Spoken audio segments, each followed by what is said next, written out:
Assalamualaikum warahmatullahi wabarakatuh.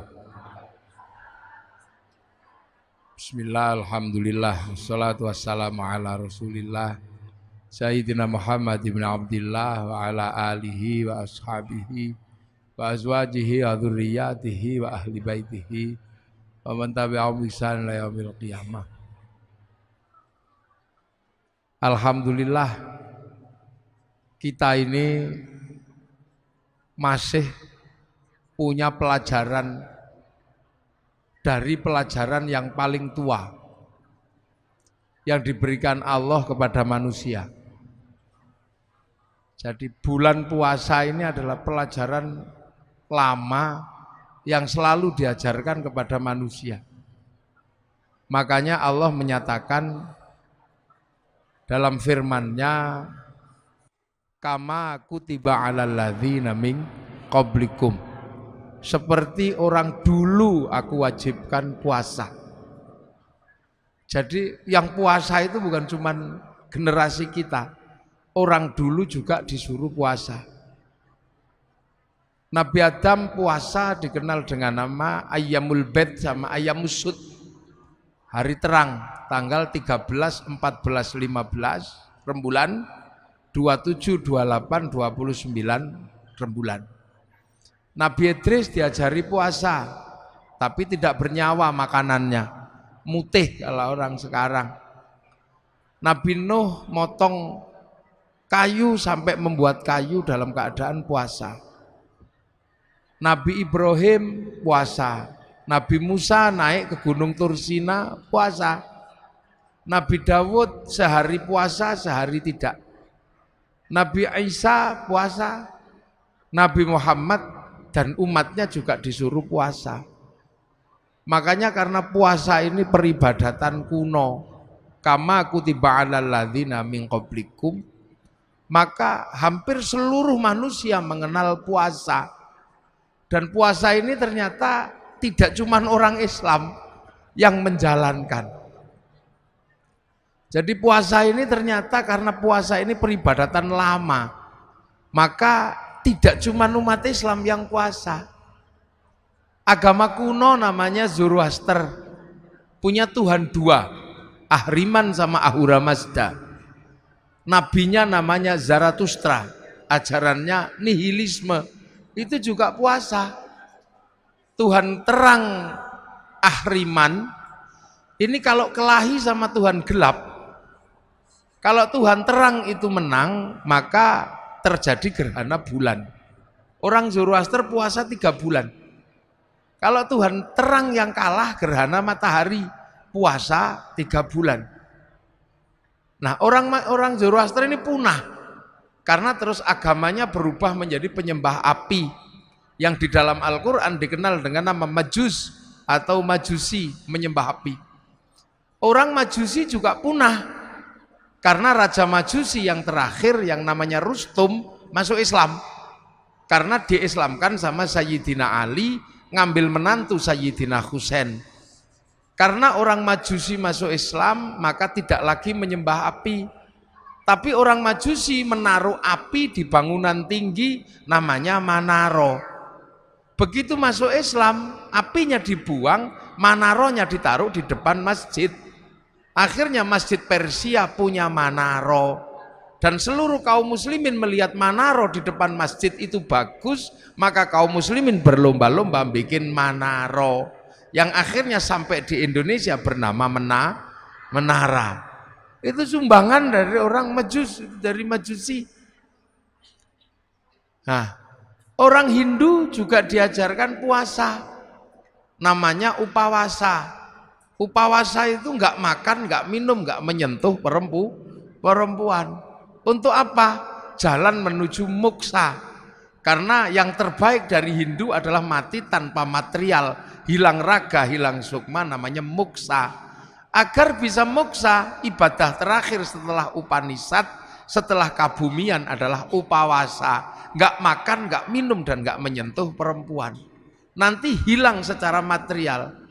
Makanya ketika Islam datang mengajarkan Syahrul Siyam, enggak makan, enggak minum, enggak menyentuh perempuan, kok mirip seperti upawasa, maka orang Indonesia menyebutnya bulan puasa.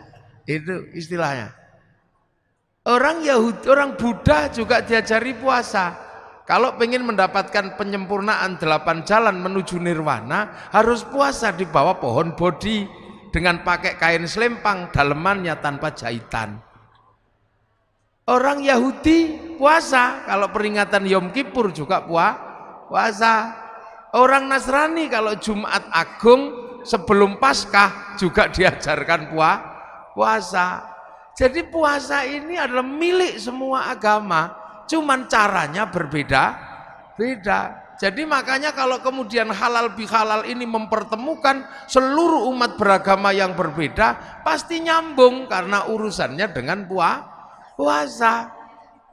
Nah ini lintas agama juga.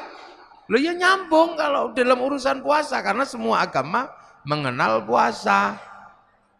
Ini puasa. Makanya puasa itu saking terkenalnya, variasinya paling banyak. Di Indonesia ada puasa makan daun tok, namanya ngidang. Ada puasa makan umbi-umbian, namanya ngerowot. Ada puasa tanpa nyawa, namanya mutih. Ada puasa tidak kenyentuh matahari, namanya pati geni. Ada puasa diem, namanya bisu. Ada puasa gandul di pohon, namanya ngampret atau ngalong. Ada puasa jalan terus ngedan, itu puasa. Jadi variasinya paling banyak. Dan sejarah-sejarah besar dilewati dengan puasa. Sejarah tertulisnya Weda, sejarah tertulisnya Tripitaka, sejarah turunnya Al-Quran, itu sejarahnya orang puasa. Sang Buddha Gautama tukang tirakat, Walmiki tukang tirakat, Rasulullah juga tukang tirakat. Makanya Quran turun setelah Rasulullah naik turun Gua Hira selama 15 tahun. Syekh Abdul Qadir Al-Jilani Ma'rifatullah setelah 25 tahun puasa di padang pasir dibimbing Syekh Mubarak Al-Madzumi. Sunan Kalijaga menjadi wali setelah puasa 3 tahun. Baca ya hayu ya qayyum walaupun keliru ya kayuku ya kayumu. Ya Saridin jadi wali setelah puasa 3 tahun. Baca Allahu Akbar walaupun keliru lawa bubar. Jadi sejarah besarnya ini orang puasa. Mbah Manap Lirboyo pengen mendirikan pondok pesantren Lirboyo, puasa ngerowot 56 tahun, makan uwi sampai akhirnya uwinya hilang karena dimakan genderuwo. Akhirnya sama Mbah Manap uwinya diganti gadung, akhirnya genderuwonya makan gadung. Begitu genderuwo makan gadung jam 12 malam genderuwonya mabuk. Ana makan genderuwo, makan itu pondok Lirboyo ambruk, maka dikasih minum minyak jarak. Nah akhirnya genderuwonya sadar terus punya tugas nyantri santri sebagai tukang ngisi jeding, nyenggot namanya. Makanya Lirboyo itu dulu kalau malam suka ada kriat-kriut itu genderuwo nyenggot. Nah sekarang genderuwonya pensiun karena Lirboyo sudah punya sanyo. Mbah Hasyim Asy'ari mendirikan NU, puasa 3 tahun dari hulu sungai Brantas sampai hilir baca surat Kahfi, terus tiap malam nggak pernah tidur, ngatamkan surat At-Taubah 41 kali, surat Kahfi 41 kali dalam 2 rakaat sholat hajat. Makanya kalau NU jadi gede ya nggak masalah, wong tirakatnya besar, maka penumpang NU itu macam-macam. Yang sholatnya rajin ya numpang, yang setahun sekali ya numpang, kadang Bandar Dadu ya numpang. Itu NU apa aja numpang. Makanya tapi karena kendaraan besar jalannya pelan, nggak bisa was-wes gitu. Makanya NU sering disalib kendaraan kecil-kecil, wes gitu, tapi penumpangnya kecil. Tapi karena larinya cepet, was-wes sering nabrak, dikit-dikit tabrakan bruk, nabrak sapi, bruk, nabrak apa gitu. Lah NU biasa. Ya, Ki Gede Pemanahan ketika pengen membangun alas Mentao disuruh puasa 20 tahun sama Sunan jaga. Akhirnya puasa di Bang Lampir Gunung Kidul, pantat bekas puasanya sampai batunya dekok. Punya anak Danang Sutawijaya mbubak alas Mentau, mendirikan Mataram 1758 dipecah oleh Belanda jadi Jogja sama Solo jadi Giyanti. Akhirnya Jogja jadi Amangkubuanan Pakualaman, Solo Mangkunegaran Kasunanan. Ki Ageng Pengging pengen punya anak jadi raja, puasa 7 tahun, lahir Joko Tingkir. Gitu.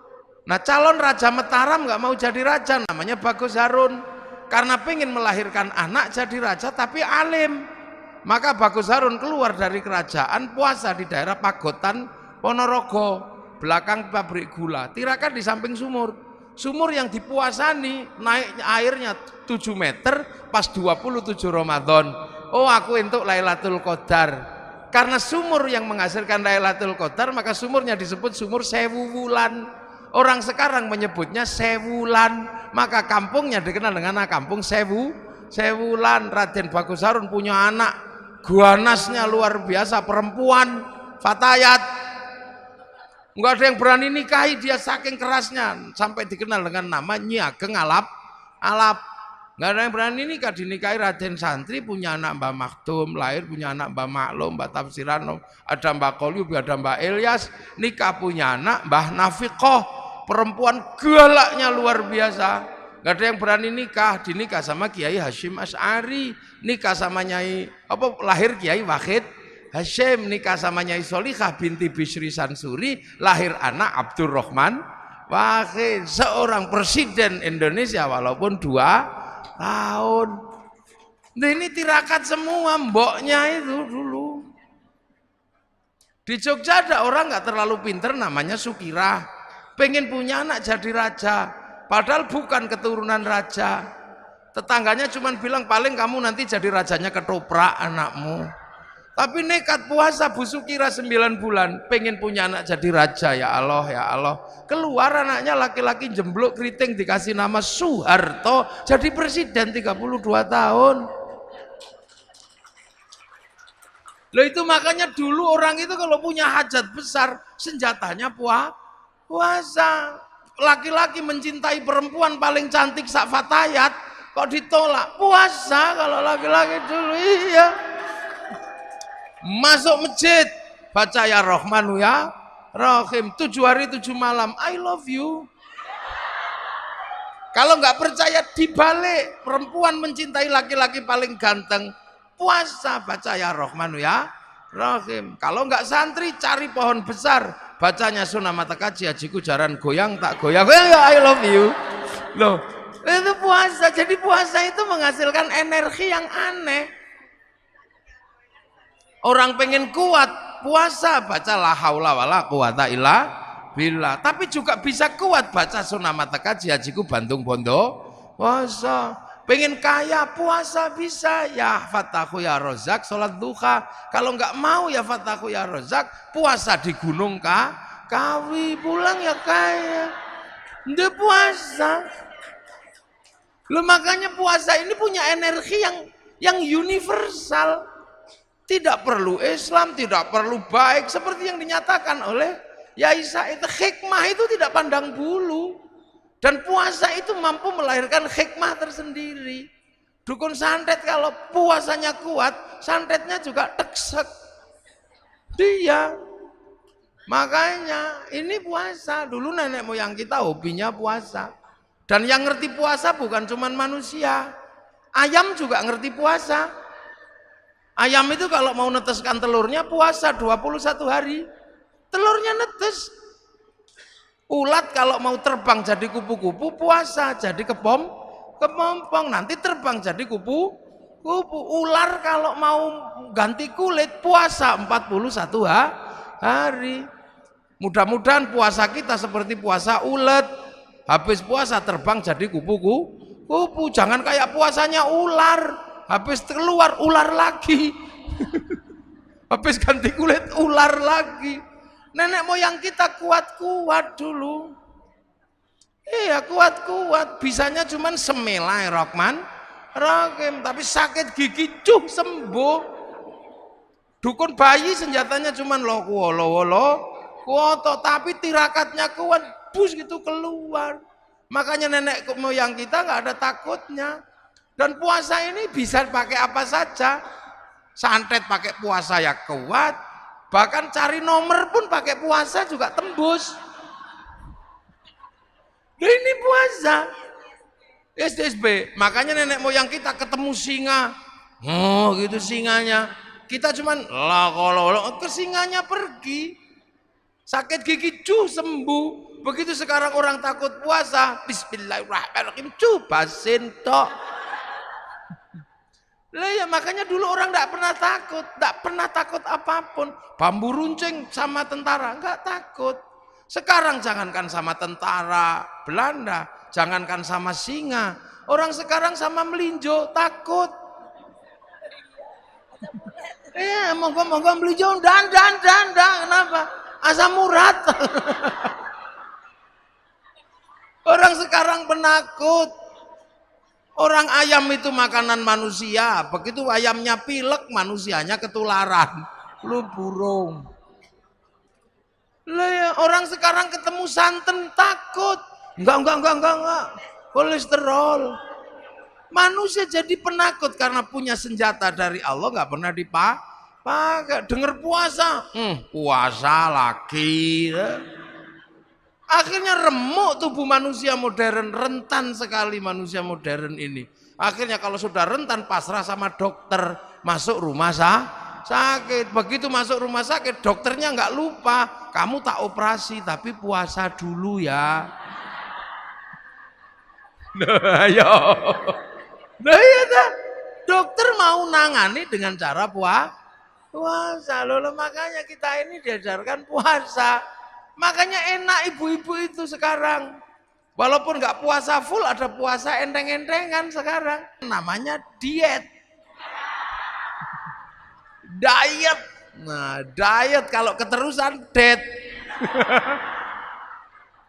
Loh, ini pelajaran dari Allah. Kenapa kita takut? Loh, makanya begitu kita ini puasa udah nggak kenal masalah. Loh makanya, kekuatan hebat itu muncul dari orang yang bisa puasa. Tapi puasa kita ini beda dengan puasa kesaktian. La'allakum tattaqun. Nah, apa sih la'allakum tattaqun? Agar kita menjadi orang bertakwa. Takwa itu apa? Menghadapkan wajah kemanapun merasa melihat Allah. Kenapa kita bisa merasa melihat Allah? Dengan puasa, karena dengan puasa ego kita tuh turun. Kenapa? Karena kita ini punya dua elemen. Manusia itu sudah kenal Allah, wong sebelum turun dari langit sudah dikenalkan. Alastu birabbikum, kamu lupa enggak kalau aku ini Tuhanmu? Nyawa jawab, qalu bala syahidna ya Allah, aku jadi saksi engkau Allah. Fanfukhur ruh, maka ditirup ke dunia. Lah di dunia ditampani oleh daging. Daging apa? Daging yang diproduksi oleh bapak dan ibu dari sisa makanan yang paling bagus namanya nutfah. Ini kan sari makanan dunia. Punya bapak, punya ibu dicampur titipkan di rahim ibu. Makanya perempuan itu namanya sawah. Nisa hukum harsul lakum, perempuan itu sawah karena tempat menanam. Jadi sampean nggak bisa mengingkari kodrat sebagai tempat menanam. Tempat menanam, jadi sampean itu sawah. Laki-laki ini yang punya sawah. Makanya sampean laki-laki harus tahu, kalau sawah pengen tanamannya bagus, jangan terlalu banyak sampah dan banyak rumput. Maka perempuan kalau pengen tanamannya bagus, bersihkan. Seperti sawah tanpa rumput dan tanpa sampah. Agar bersih, kalau sudah tumbuh jerawat, masukin salon. Loh gitu. Perempuan itu harus selalu bersih karena tanamannya biar bagus. Nah itu tugas laki-laki, belikan lipstik, belikan bedak. Tangannya nggak boleh kasar, belikan mesin cuci. Tubuhnya nggak boleh pengap, belikan AC.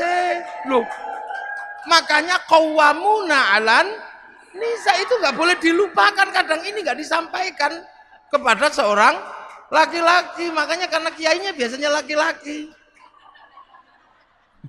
Itu nggak disampaikan perempuan seperti sawah. Iya, jadi laki-laki ngerti betul ini sawah, harus benar-benar diperbaiki, tidak boleh kotor, tidak boleh ini. Belikan lipstik yang bagus. Yang kedua, perempuan itu adalah sawah. Sawah harus dipupuk dan selalu ada air biar selalu teduh dan penuh kesuburan. Artinya perempuan tidak boleh kering. Karena perempuan tidak boleh kering, maka perempuan harus selalu senang hatinya. Biar perempuan senang hatinya, laki-laki mesti kasih uang. Nah itu.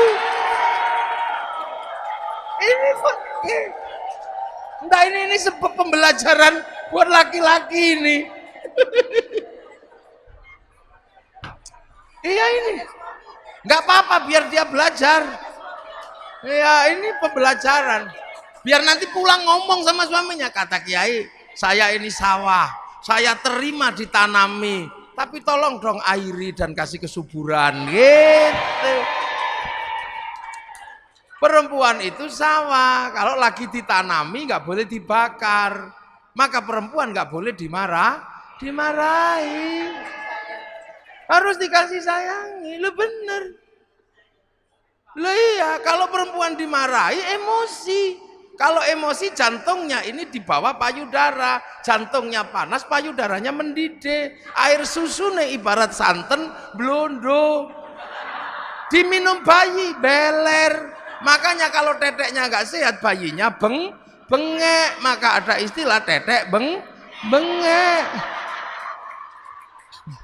Loh ini pakai. Loh ini harus benar-benar ditanam dulu. Karena kalau ini tidak selesai, maka urusan yang lain tidak selesai. Karena tanaman ini yang menentukan masa depan bangsa. Almar'atu imadul bilad. Idza saluhat saluhal bilad. Idza fasadat fasadal. Perempuan ini tiang negara karena melahirkan anak. Lah anak itu adalah kelanjutan estafeta manusia memikul bangsa dan negara. Nanemnya harus kuat, maka sawahnya harus subur. Maka kalau dimarahi biasa aja laki-laki itu. Laki-laki nggak boleh marah, kalau perempuan marah biasa. Iya. Lah iya, marahnya perempuan itu kan buang sampah. Dan laki-laki itu tempat sampah. Makanya kalau sampah lagi dibuang, tempat sampahnya jangan ditutup. Kalau ditutup sampahnya dibuang ke tetangga. Kita pusing WA-an sama tetangga. Karena ternyata laki-laki itu lebih mencintai istrinya daripada anaknya. Dia, laki-laki manapun pasti lebih mencintai istrinya daripada anaknya. Survei membuktikan. Loh, laki-laki pulang kerja, anaknya di pangku tetangga. Terima kasih. Loh iya. Lu pulang kerja anaknya tiba-tiba digendong tetangga. Terima kasih. Coba kalau yang di pangku istrinya. Wah, Loh ini membuktikan bahwa laki-laki mencintai istrinya. Senggol bacok. Loh makanya kan ada cerita. Ada cerita ja'a rajulun ila Umar bin Khattab. Ada laki-laki datang ke Sayyidina Umar. Itu nggak disebut, ternyata Abu Dzar Al-Ghifari. Abu Dzar Al-Ghifari itu kepala suku panglima perang, tapi istrinya cerewetnya luar biasa. Sampai ini apa? Sayyidina Abu Dzar itu, ya Allah aku kurang apa? Udah ganteng, kaya, kepala suku, panglima perang, punya istri satu, cerewetnya gini. Awas tak tukar tambah aja. Tapi sebelum tak tukar tambah, tak konsultasi sama Sayyidina Umar. Sayyidina Umar ini kan keras-kerasnya laki-laki. Nah Sayyidina Umar gak ada yang berani, baca Quran aja gak ada orang berani denger. Sayyidina Umar kalau baca Quran, Bismillahirrahmanirrahim, Alhamdulillahirabbil alamin. Sayyidina Umar. Kalau yang Bismillahirrahmanirrahim, kenapa tadi nggak bilang Allah? Nah berarti nggak cocok memang, keras-keras. Bismillahirrahmanirrahim.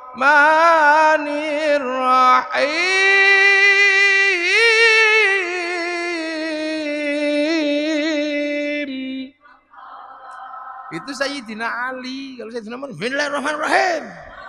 Allah. Kalau khutbah itu pedangnya, ittaqillah. Sak masjid gini semua. Makanya saking kerasnya Sayyidina Umar, ketika Sayyidina Umar meninggal, Sayyidina Ali nadar. Orang kok kerasnya kayak gini, kalau mati ditanya malaikat mungkar nakir jawabnya apa? Maka meninggalnya Sayyidina Umar, kuburannya di kuping sama Sayyidina Ali. Karena sama-sama walinya ya denger. Assalamualaikum, salam. Malaikat mungkar nakir kaget, salam. Siapa itu? Mungkar nakir ya Umar. Ada apa? Ya mau nanya ya Umar. Nanya apa? Ya marrobuka. Allah. Apalagi udah itu aja nggak jadi. Loh, itu maka Sayyidina Abu Dzar ini mau curhat ke Sayyidina Umar. Baru mau curhat tentang perempuannya yang cerewet. Sampai di dalam rumah dengar ada perempuan ngomel. Ternyata Bunyai Atikoh lagi ngomeli Sayyidina Umar. Sayyidina Abu Dzar podo tiba. Selesai ngomel, Assalamualaikum, salam. Siapa itu? Abu Dzar ya Umar. Ada apa? Kok tumben-tumben suruhnya sini? Nggak jadi, sama aja katanya. Loh. Akhirnya Abu Dzar ini kan nanya, ya Umar, ternyata kamu kok tahan istrimu ngomel seperti itu? Kok kamu tahan? Ya, aku harus tahan. Karena memang istriku setiap hari ngomel. Tapi ngomelnya istriku tidak sebanding dengan kasih sayangnya pada anak-anak dan keluarga. Ya maksud gitu. Coba kalau jawabannya iya kayak radio rusak, ngomel lagi. Nah inilah. Maka ini tiang negara. Makanya jangan ngomel. Karena jadi perempuan itu ternyata nggak enak. Ini saya punya pengalaman. Saya pernah jadi perempuan sehari semalam. Yakin saya pernah jadi perempuan sehari semalam. Gara-gara istri saya tak omeli nantang. Wah anak begini kocar-kacir seluruh rumah. Padahal yang bantu juga sudah banyak. Mas jangan ngomong gitu. Kamu belum ngerasain jadi perempuan. Nggak enak jadi perempuan itu. Akhirnya saya emosi. Ya sudah gantian saya jadi perempuan. Ya sudah hitam di atas putih saya sama istri saya. Saya jadi perempuan sehari semalam 24 jam. Teken saya, nanti jam 2 malam kamu harus minggat dari rumah ini. Akhirnya tak suruh pergi istri saya jam 12 malam, kasih duit 10 juta. Iya, kamu pergi dari rumah ini malam hari ini, jangan sampai anak-anak bangun. Nanti kalau saya nggak tahan kamu tak telepon. Iya. Pernah itu. Wah akhirnya istri saya udah pergi, saya ini gagah mau jadi perempuan. Subuh-subuh anak saya kan nggak bangun. Akhirnya saya nyontoh istri saya, nak bangun, nak. Ya nggak ada yang denger. Itu kan pekerjaan istri saya pidato kalau pagi-pagi. Saya yang pidato, nggak ada yang denger. Biasanya istri saya kalau anaknya nggak bangun dicubit. Saya ikut nyubit. Kalau dicubit sama ibunya bangun, dicubit saya ditendang kepala saya. Wah, akhirnya nggak bangun. Gagal saya udah mulai pusing. Ada yang turun bawa pempes. Kepala saya udah sak helm rasanya. Habis itu mandikan, disemproti biasanya istri saya. Saya ikut nyemproti, ngamuk kepanasan. Ada yang kedinginan, habis itu jejer didulang, gini satu-satu. Ada yang kegedean, disembur ke, diuncal no. Stres saya jam 7 akhirnya mau sekolah, gagal semua. Gak ada yang mau sekolah. Habis itu rumah berantakan, TV pecah. Remote kocar kacir sudah. Jam 1:30 saya minta ampun sama Dek pulanglah. Nyerah aku. Nyerah. Akhirnya dia ketawa. Iya aku sudah di samping rumah karena engkau pasti gak tahan. Iya wis nyerah. Tak cekel tangannya begitu sampai rumah. Ambung ping 7. Sudah itu. Ini ngerti semua ini anak-anak. Bang ini ngomongan saya itu 1, 2 itu. Betapa kerasnya istri saya. Tapi saya gak tahan akhirnya. Ampun saya. Akhirnya nyerah saya itu. Makanya tadi termasuk baju ini dia yang jahit. Karena saya ini hidupnya diurusi orang. Jadi ke sana diurus. Hampir istriku itu jarang ngurusi saya. Maka cuma dia bilang, engkau boleh diurus sama siapa mas. Tapi saya minta satu. Biar urusan bajumu dan sarungmu urusanku. Biar nanti kalau engkau masuk surga aku tak bisa gandol katanya. Mana itu aja. Karena itu aja dia minta. Akhirnya ini sarung. Ini dia yang jahit. Saya baru ngerti ternyata yang dijahit itu apa? Selimut. Jadi kemarin waktu di hotel baru tak samain gini, sama ternyata kain.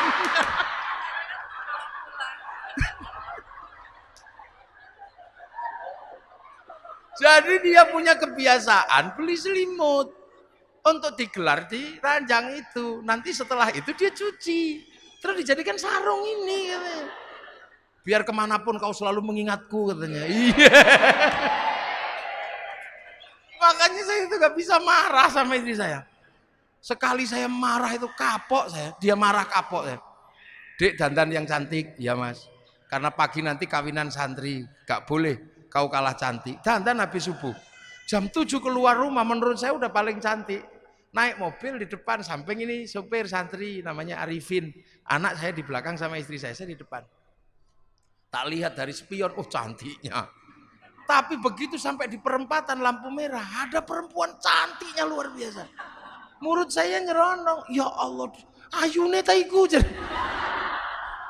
Dari belakang saya lupa dicubit, itu sakitnya luar biasa. Itu kayak tang.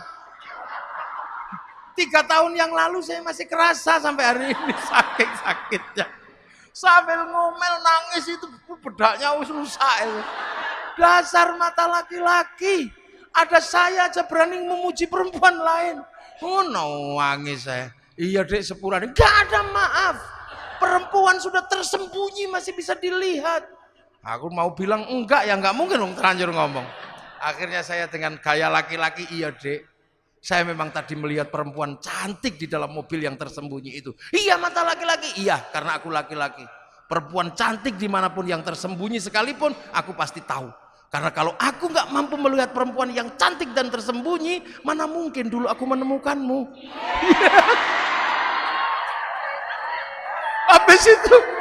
Habis itu kendor ini.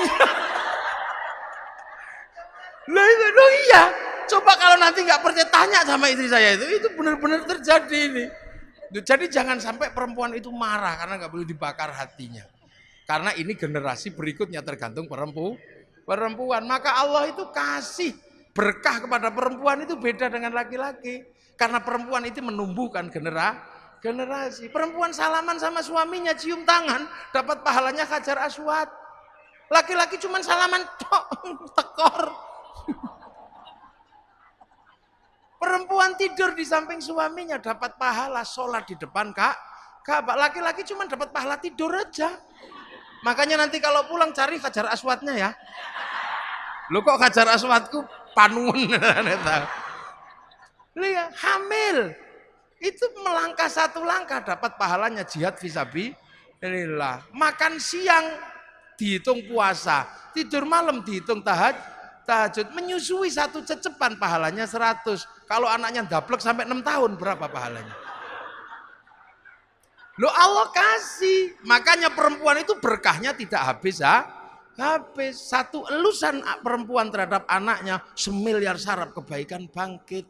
Loh ini yang tidak, laki-laki nggak memiliki itu.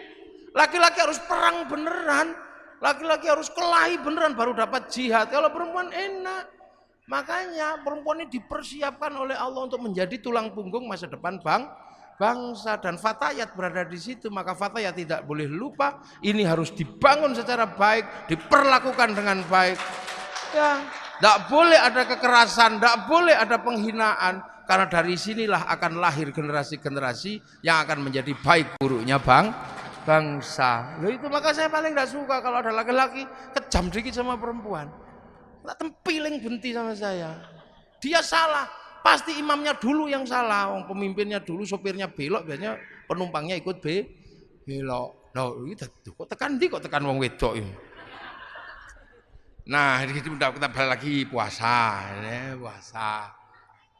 Nah, puasa itu menjadi kuat. Kenapa? Karena manusia punya ruhani. Nah, jasmani ini harus ditahan kekuatannya. Kalau kekuatan jasmani ini sudah ditahan, ruhaninya online. Ego manusia turun, ruhaninya bangkit. Kalau ruhani bangkit kemanapun akan melihat Allah. Contoh, ego yang masih tinggi nggak bisa lihat Allah. Perempuan gendut gitu, laki-laki langsung bilang, wah, dream itu. Nah, nyawa kita yang di dalam merekam.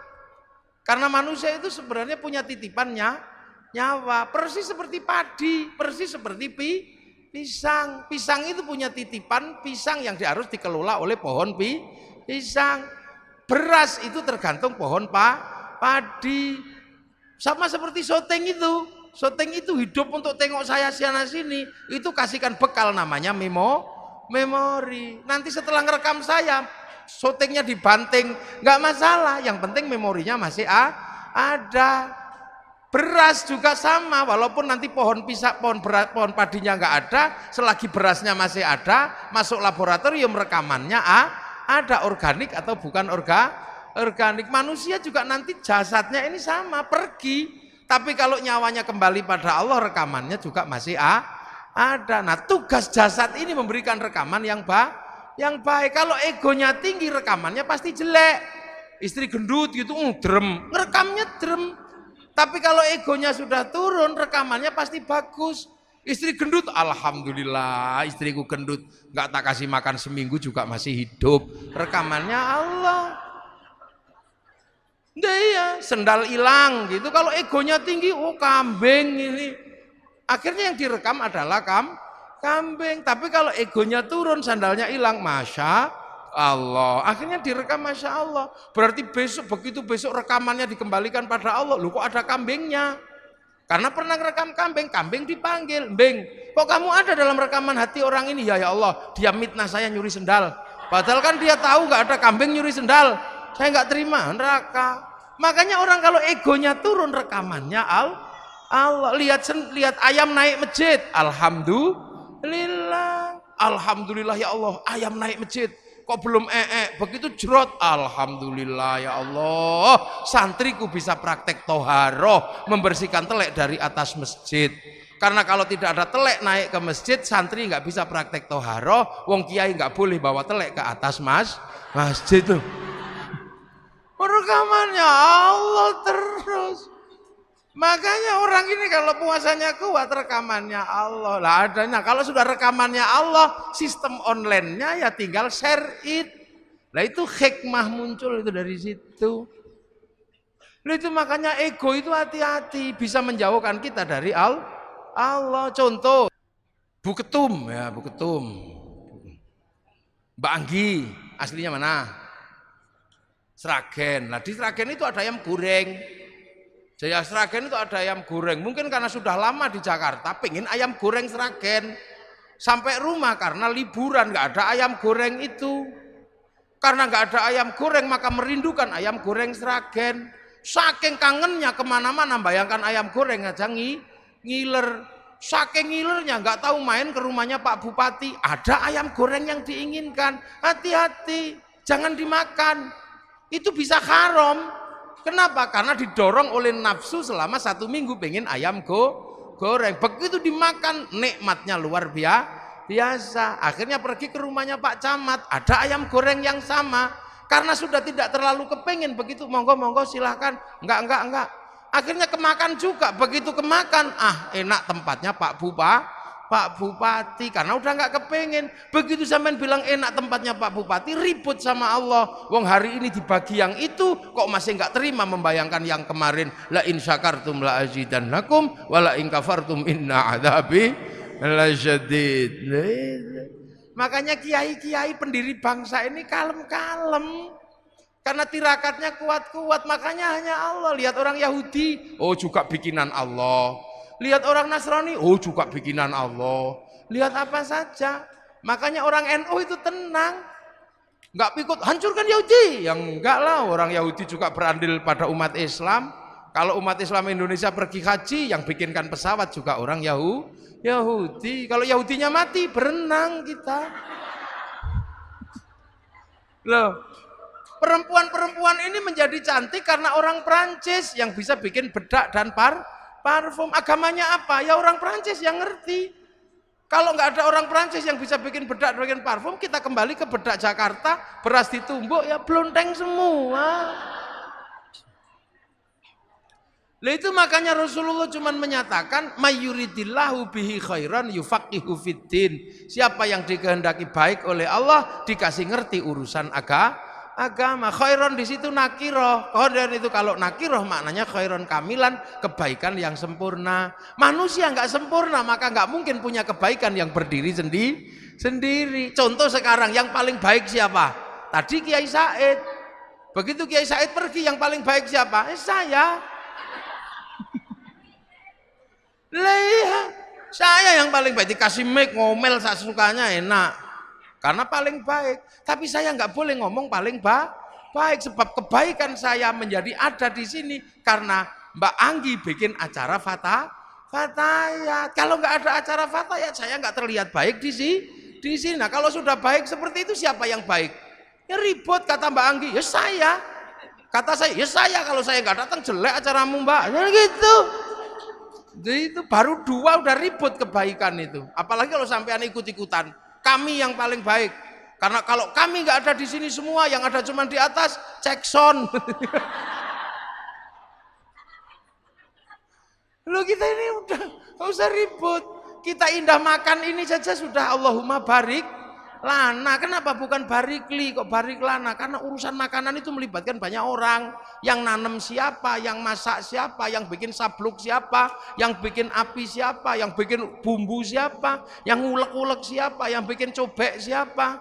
Kita nggak pernah tanya, jangan-jangan cobek yang dibikin waktu membikin kekurangan air dikencingi. Kita juga nggak ngerti. Kita nggak punya garam untuk menikmati masakan. Jangan-jangan orang sana, orang Indramayu, orang Kudus, orang Jepara yang bikin garam, lagi bikinnya kepengin kencing di kolam garam, nggak ngerti kita. Terus dibawa sopir truknya kita nggak ngerti. Jangan-jangan mampir warung-warung di Indramayu, nggak ngerti kita. Terimanya mateng loh, itu makanya kebaikan itu nggak bisa berdiri sendiri. Maka jangan sekali-sekali orang baik mengaku yang paling baik. Itu seperti paku menempel pada kayu. Begitu paku mengatakan yang terbaik, lepas dari kayu, dia akan menjadi batu atau menjadi besi yang berkarat. Nah itu NU sifat dasarnya begitu. Makanya NU nggak pernah kami paling baik, enggak. Iya, Fatayat punya bordir, yang bordir mesinnya mereknya Butterfly, buatan Cina. Ini rame, indah, minumnya Nestle, ini Prancis kalau nggak salah. Kita bisa begini karena komunikasi sama saya pakai handphone. Yang datang orang bawa handphone punyanya orang Korea Samsung. Pengajian ini menjadi indah karena orang Jepang bikin toa. Jadi bagus karena itu. Ada yang saya yang paling murni. Kenapa? Saya minumnya degan. Nggak bisa. Degan itu dipacok pakai golok dari pir mobil buatan Jepang. Yang paling murni sekarang tinggal 1. Kalau ada hujan mangapo.